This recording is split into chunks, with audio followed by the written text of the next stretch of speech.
Inter pass scholarship या फिर 10-12 पास scholarship का फिर से पैसा आना शुरू हो चुका है। जी हाँ, बहुत सारे ऐसे बच्चे थे जिनका पैसा इससे पहले नहीं आया था। ऐसे बच्चों का पैसा भेजा गया 8 अक्टूबर को। जी हाँ, 8 अक्टूबर को 2025 के 8 अक्टूबर को ये पैसा भेजा गया। बहुत सारे बच्चों के अकाउंट में पैसा पहुंचा भी, तो बहुत सारे बच्चों के अकाउंट में पैसा नहीं भी पहुंचा, पेमेंट नॉट डन भी लिख दिया। अच्छा, इस वीडियो में मुख्य रूप से हम यही बात करेंगे कि आखिर क्या वजह है कि बहुत सारे बच्चों को पैसा नहीं मिल पाया। लाखों बच्चे ऐसे हैं जिनको ये मैट्रिक इंटर पास स्कॉलरशिप का पैसा अभी तक नहीं मिल पाया। तो क्या वजह है, आखिर क्या वजह है कि उनको पैसा नहीं मिल पाया, और पैसा लेने के लिए उन्हें क्या करना होगा, क्या काम करेंगे कि उनको पैसा उनके अकाउंट में मिल जाएगा। मैं आपको बता दूं कि देखिए, इस बिहार बोर्ड के अंदर जो मैट्रिक इंटर पास करने वाले बच्चे हैं, जिनको 10 और 12 पास करने पर, मैट्रिक इंटर पास करने पर पैसे मिलते हैं, इसकी जो प्रक्रिया है ना, अगर आप वो प्रक्रिया समझ लीजिएगा तो आपके अधिकतर सवालों का जवाब आपको ऐसे ही मिल जाएगा। होता क्या है कि जैसे ही आप फॉर्म भरते हैं, फॉर्म भरने के बाद आपकी सारी चीज़ें वेरीफाई की जाती है, चाहे आपका नाम हो, आधार हो, father's name, mother's name, date of birth, marks, Aadhaar का डेट ऑफ बर्थ और फिर कैटेगरी, सब कुछ वेरीफाई किया जाता है। वेरीफाई कहाँ से होता है भाई? तो नाम वेरीफाई होता है आपके बोर्ड के रिकॉर्ड से, कि आप जो ऑनलाइन फॉर्म भर रहे हैं उसमें डाला हुआ नाम और आपके बोर्ड में जो आपने एग्ज़ाम दिया उसमें नाम मैच कर रहा है कि नहीं। फादर्स नेम भी वहीं से मैच किया जाता है, मदर्स नेम भी वहीं से मैच किया जाता है, डेट ऑफ बर्थ जो है वहीं से मैच किया जाता है, फिर आधार DO भी ये आपके आधार कार्ड से मिलाया जाता है। और आधार वेरीफाई का मतलब ये हुआ कि आपके नाम, आपके पिता के नाम को आधार से मिला लिया गया। अब होता क्या है ना कि जैसे ही आप फॉर्म भरते हैं ये सारी चीज़ें वेरीफाई की जाती है। अगर वेरीफाइड हो जाता है तो ग्रीन कलर में हो जाता है, वेरीफाइड होने के बाद कलर चेंज यानी ग्रीन कलर, और वेरीफाई ना होने की स्थिति में येलो कलर रहता है, रिजेक्ट होने की स्थिति में रेड हो जाता है। ठीक है, अगर किसी का सब ग्रीन है तो समझिए कि उसका सब कुछ सही है। लेकिन बहुत सारे बच्चे ऐसे मिलेंगे आपको कि जिसका सब कुछ सही है, ग्रीन भी है, लेकिन फिर भी उनका पैसा नहीं आया। जैसे यही बच्चे का देखिए, सब कुछ ग्रीन है, वेरीफाई भी है और यहाँ तक कि फाइनलाइज में यस भी है, लेकिन फिर भी लिस्ट मार्क्ड फॉर पेमेंट लिखा हुआ, अभी तक पैसा नहीं आया। ऐसे बच्चों का क्या होगा? बीच में एक खबर आपने भी सुनी होगी कि आचार संहिता लग चुका है, चुनाव की घोषणा हो चुकी है डेट की, तो कहीं इसकी वजह से भी तो पैसे नहीं रोक लिए गए। तो चुनाव की वजह से पैसे रुक सकते हैं कि नहीं रुक सकते हैं, उसकी भी हम बात करेंगे इस वीडियो में। पहले हम समस्याओं की बात कर लें। पहले आप देखिए, ये फॉर्म जो देख रहे हैं आप, ये एक ऐसे बच्चे का है जिसका इससे पहले जो था ना वो रिजेक्टेड था। और रिजेक्टेड किस कारण से था? तो वही कारण था, रिजेक्टेड बाय PFMS, यानी कि DBT इनेबल नहीं था, आधार सीडिंग नहीं था।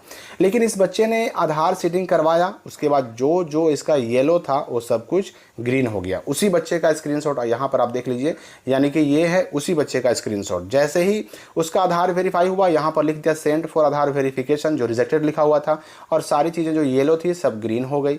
अब क्या करना होगा? अब करना होगा फाइनलाइज। या तो फाइनलाइज खुद से हो जाए यहाँ पर यस तो भी ठीक, अगर नहीं हो तो फिर क्या करना होगा कि ऐसे बच्चे को अपना जो है ना यूज़र ID और पासवर्ड मंगवाना होगा। लेकिन समस्या क्या है कि बहुत सारे बच्चे यूज़र ID पासवर्ड जब मंगवा रहे हैं तो उनको मैसेज दे रहा है your application is not verify. तो देखिए, ऐसे केस में आपको जस्ट वेट करना है, इंतज़ार करना है जब तक आपके एप्लीकेशन के वेरिफिकेशन की प्रक्रिया, यहाँ पर नॉट वेरीफाई जो लिख रहा है, जब तक ये कंप्लीट नहीं हो जाता आपका यूज़र ID पासवर्ड नहीं आएगा। और जब नहीं आएगा तो ये जो यहाँ पर नो है, ऑटोमेटिक फाइनल सबमिट भी नहीं होगा, नो से यस भी नहीं होगा, और आप खुद से भी नहीं कर पाएंगे क्योंकि आपका ID पासवर्ड ही नहीं आएगा। तो ये नो जब तक है तब तक आगे आपका फॉर्म बढ़ेगा ही नहीं, पैसा आएगा ही नहीं।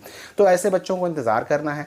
अब रही बात की ठीक है, जब हमारा सब कुछ सही है फिर भी नो है, ID पासवर्ड नहीं आ रहा है, तो ऐसे केस में हम वेट कर सकते हैं। वेट करने के अलावा आपके पास फिलहाल कोई रास्ता नहीं है। या फिर जिन बच्चों का पेमेंट नॉट डन लिख रहा है, जो मैंने आपको शुरू में दिखाया ना, यहाँ पर पेमेंट नॉट डन लिख रहा है, ऐसे बच्चों को क्या करना होगा? पेमेंट नॉट डन का मतलब पैसा आपके अकाउंट में नहीं जा पाया।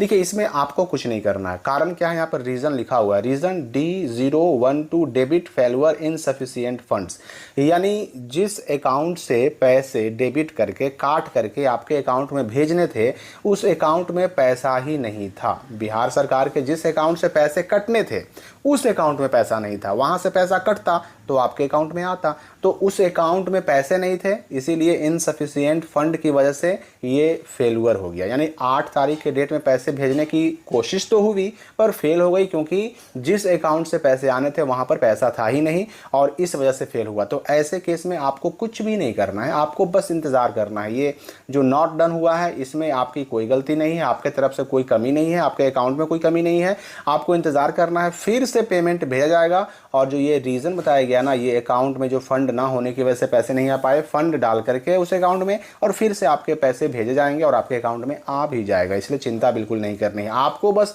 चिंता इस बात की करनी है कि आपका जो एप्लीकेशन वेरिफिकेशन चल रहा है वो कैसे पूरा हो। तो उसके लिए इंतज़ार करने के अलावा कोई रास्ता नहीं है। या फिर जिनका लिस्ट मार्क्ड फॉर पेमेंट लिखा हुआ है, ऐसे बच्चों को भी इंतज़ार ही करना होगा। आपके पास इंतज़ार करने के अलावा कोई रास्ता नहीं है। अब रही बात कि देखिए ये सारी चीज़ें हम चेक कैसे करेंगे, तो देखिए एप्लीकेशन स्टेटस चेक करते रहना है आपको कि आपका एप्लीकेशन स्टेटस किस स्टेज में है। और अगर एप्लीकेशन स्टेटस चेक करने का तरीका नहीं पता है तो उसका भी वीडियो बना हुआ है, लिंक वगैरह सब इसी वीडियो के डिस्क्रिप्शन और कमेंट में मिल जाएंगे। वहाँ से आप स्टेटस चेक कीजिए क्या लिख रहा है, न्यू लिंक से चेक कीजिए और साथ ही साथ ओल्ड लिंक से भी चेक कीजिए, दोनों से चेक कीजिए कि क्या लिख रहा है।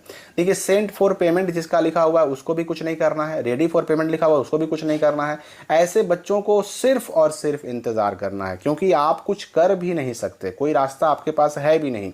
अब जो मैंने एक शुरू में सवाल उठाया था कि चुनाव की वजह से पैसे आने में क्या देर भी हो सकते हैं जिनके पैसे नहीं आए, तो देखिए चुनाव की वजह से इसमें कोई दिक्कत नहीं होने वाली। कारण क्या है इसके पीछे कि जब आचार संहिता या व्यवहार संहिता जब लागू हो जाता है तो उसके बाद कोई नई स्कीम या कोई नया कार्यक्रम या कोई नई योजना लागू नहीं होती, घोषणा नहीं होती। लेकिन जिस पर काम पहले से चल रहा है, जिसकी घोषणा पहले हो चुकी, जिसका ऑनलाइन पहले शुरू हो चुका है, वो सारी चीज़ें चलती रहती हैं। तो ये जो मैट्रिक इंटर पास स्कॉलरशिप है, चाहे 25 वाला हो, 24 वाला हो, 23 वाला हो, ऐसे बच्चों का ऑनलाइन अप्लाई ये आचार संहिता लगने से पहले इसकी घोषणा हुई थी, ऑनलाइन भी शुरू पहले हुआ था।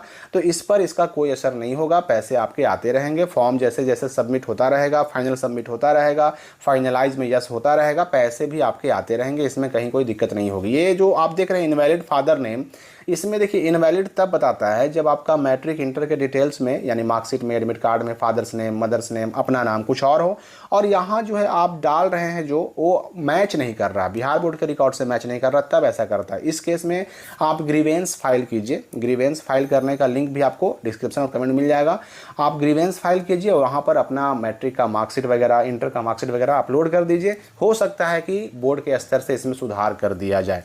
तो बहुत सारी चीज़ें ऐसी हैं इसमें जिसमें आपको सिर्फ इंतज़ार करना है। अगर आपका सेंट फॉर पेमेंट है तो भी वेट करना है, रेडी फॉर पेमेंट है तो भी वेट करना है, लिस्ट मार्क्ड फॉर पेमेंट लिखा हुआ है तो भी वेट करना है, आपका एप्लीकेशन मान्य है, भुगतान की प्रक्रिया शुरू होने तक, प्रारंभ होने तक प्रतीक्षा करें अगर लिखा हुआ है तो भी आपको वेट करना है। और अगर आपका फाइनलाइज में नो है तो कोशिश करनी है यूज़र आईडी पासवर्ड मंगा करके फाइनल सबमिट करने की। लेकिन अगर यूज़र आईडी पासवर्ड मंगाने पर लिख रहा है कि आपका एप्लीकेशन वेरीफाई नहीं हुआ है, your application is not verified, तो भी आपको वेट ही करना है। इन सारे केस में आपको वेट करना है, क्योंकि इसके अलावा कोई रास्ता फिलहाल आपके पास है नहीं। तो इस वीडियो के लिए फ़िलहाल इतना ही। और भी बच्चे जो बच गए हैं अपनी समस्याओं को हमारे व्हाट्सएप पर भेज सकते हैं ताकि उनकी समस्याओं को भी अगले वीडियो में कवर करने का प्रयास मैं कर सकूं। ये व्हाट्सएप नंबर आप नोट कर लीजिए, इसी पर भेजिएगा। इस पर सवाल का जवाब तो आपको नहीं मिल पाएगा, लेकिन आपके स्क्रीनशॉट के जो समस्याओं का